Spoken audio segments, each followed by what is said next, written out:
Now it's lovely and sunny, but shh, don't, because you might scare it away. It's now the 5th of June, so in the UK when the 1st of June comes, usually it's warm enough at night time for all the tender crops to go out. Now I am a little bit 5 days later, but I've had lots to put in, so I've gradually been putting them in, and the kids were on holiday, so you know, ho-hum. But the weather has been so cold that everything is about between 2 weeks and a month behind. So check when your last frost date is. If it's been really, really cold where you are, you still have a little bit of time to play with. But what I'm going to plant out today are my popcorn fiesta. They seem to have done incredibly well in the greenhouse, and looking at them all, I think all bar about 2 have germinated. I do have lots of other different sweet corns which I've planted in, the normal size ones, the popcorn, the little baby ones, but I've shown you those in previous videos.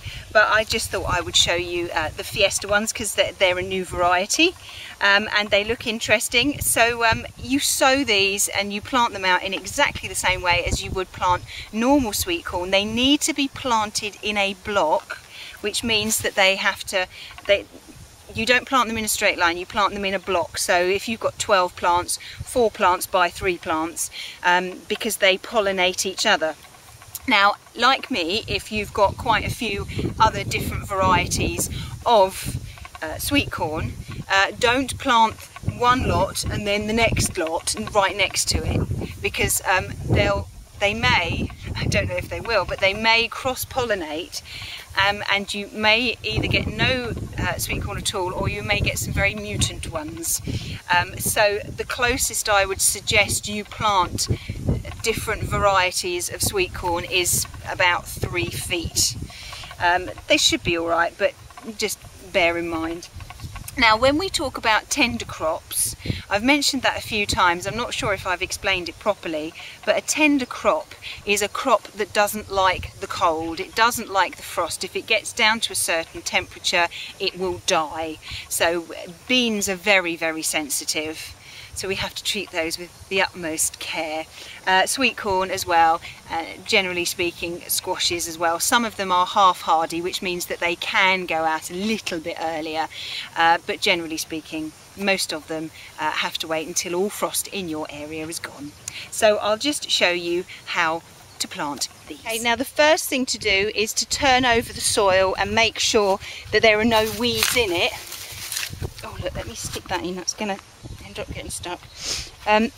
If there are any little weeds, make sure you pull them out, especially make sure if you've got any couch grass roots in there. So just turn it all over. I did do this yesterday actually. Oh look, and I missed one. Now underneath, because we had loads and loads of rain last week, underneath it's actually quite moist, which is lovely. I do have some leaves in with this as well. Okay, so once you've sorted it all out, just give it a rough smooth over. If there are any large lumps of soil, just break them down a little bit. And then we need to get our sweet corn. Now, because there is so much here, what I'm going to do, if you've planted them in individual pots, then that's great. You just empty the pot out, dig a hole, plonk it in. But what I've done here is I've planted them in a seed tray, and now I won't be able to pull them out individually. So I've found the easiest way to do this is to lift the whole thing out, if it'll come, but the roots seem to have gone through to the next seed tray. Okay, this could be interesting. It will come out, whether it wants to or not. There we go. Okay, so we'll just put those to one side. Now if we look at the bottom of this, I mean the roots, they're absolutely amazing, they're fantastic. So we've got loads of really, really big roots there. So what we're going to do is we're going to be quite brutal with this. If you carefully break it apart, they will come apart quite easily. And then if you do have loads, what you need to do is, obviously you want to only sow the strong ones. Leave the weaky ones till last. So pull them all off very carefully. I don't know if I... Oh, no, that's all right. And have a pile of good ones and relatively small ones. Actually, most of these are really good. Actually, I've got a tiny one here. And then you can make sure that you plant all the really good ones first. If you have two tiny ones like this, what I would suggest you do is leave them till last and plant two together, and then they've got a bit more of a chance.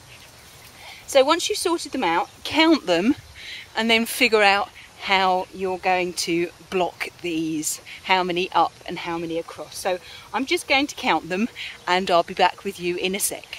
Right, now I have 27 sweet corn, so one is a bit piddly, so that's 26.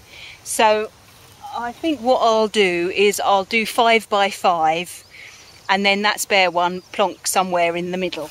So that is right in sums. This is where your maths comes in handy. So all you need to do is, once you've got one, you've got a lovely root system on that. So dig a nice hole for it. Okay, and you want to plant them quite deep, to maybe up to about the first proper leaf. We won't worry about this one, because remember, they're going to get very tall and they're going to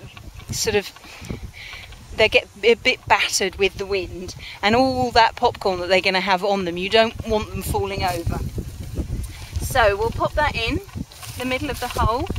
We'll fill it in like that. There we go. Give it a push down, and then I'll plant the next one about 5-6 inches away. So I'll just do another one just here. If you want to be exact, you can measure them, but I don't. So we'll pop that in, fill it in, there we are, and then I'll do 5 across and 5 down, and I'll come back to you in a minute.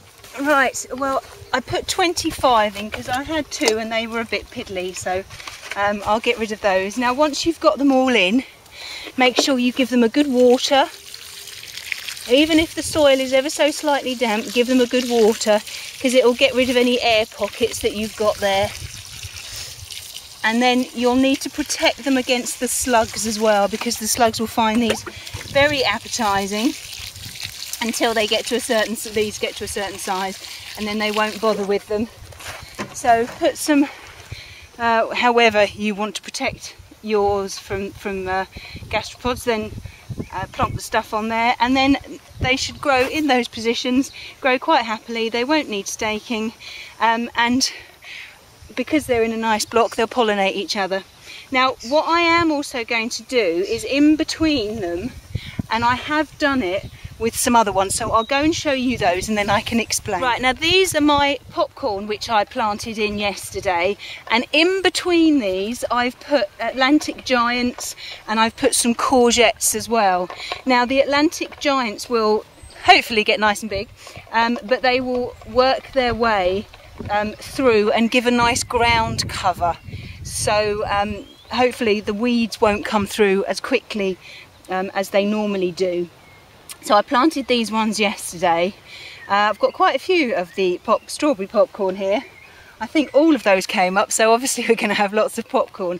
But there's a good thing to do. They call it, if you grow then the beans up your sweet corn, they call it 3 sisters, and it seems to work really well, because the sweet corn will help the beans will work their way round, and everything supports itself.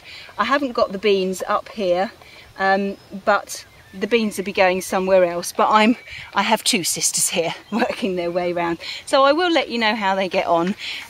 When stuff starts to look a bit more interesting than just tiny little things, then I will give you a tour of the allotment. But that's the popcorn, that's the fiesta popcorn.